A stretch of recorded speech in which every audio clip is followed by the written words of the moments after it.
11 student tal-MCAS twettqu xogħol ta' konservazzjoni u restawr fuq il-faċċata tal-Knisja żgħira tal-Kunċizzjoni ġewwa l-Imsida, knisja li għal xi żmien servit bħala parroċċa tal-istess lokalità.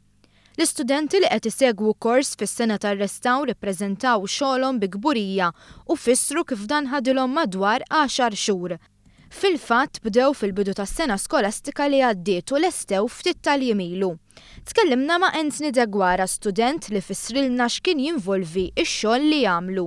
Il-proġett li għamilna bħala studenti tar-restawr fiħdan l-MCAS kien jinvolvi minn preliminary report li għamilna fil-bidu, presentajna lill-Perit, fejn imbagħad dawn ġew proponuti l-interventi tar-restawr li konna se nagħmlu. Imbagħad bdejna bl-interventi tar-restawr li ġew approvati minn tindif tal-ġebla sa konsolidazzjoni bdil ta' ġebel u plastic repair.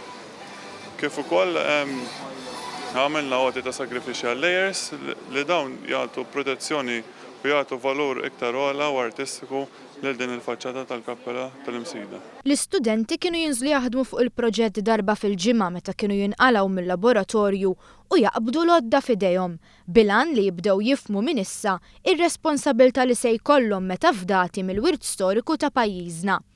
Id-direttur tal-fakultà John Vella spjega l-importanza tal-apprentistat. Aħna nemmnu ħafna li learning by doing biex ngħiduha bl-Ingliż, jiġifieri waqt li qed taqra u titgħallem in-knowledge fuq it-teknika inti tipprattika.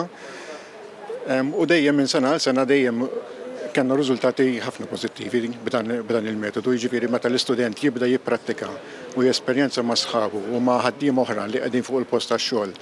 Dak li qed jitgħallem fil-klassi dan Żar dan il-proġett il-Ministru tal-Edukazzjoni Evarist Bartolo li wkoll kellu kliem ta' tifħira l-istudenti u għal mod kif it-teorija u l-prattika twaħdu flimkien.